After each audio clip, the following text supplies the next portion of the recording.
શ્રેયા, હું રામનગર પ્રાથમિક શાળામાં અભ્યાસ કરું છું. હું તમને આજે પવનચક્કી વિશે થોડી માહિતી આપીશ. પવનચક્કી એ પવનથી ચાલતું એક ચક્રવાળું યંત્ર છે. પવનચક્કીની શોધ થોમસ હેનસે કરી હતી.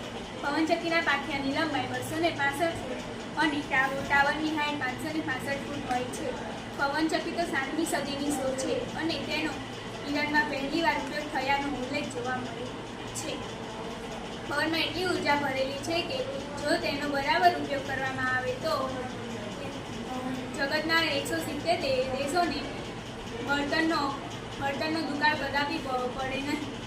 ભારતમાં સૌપ્રથમ ગુજરાત રાજ્યના કચ્છ જિલ્લાના માંડવી ખાતે 1968માં પવન ઉર્જા મેળવવાની શરૂઆત થઈ હતી. 1998માં ભારતના 16 રાજ્યોમાં 2314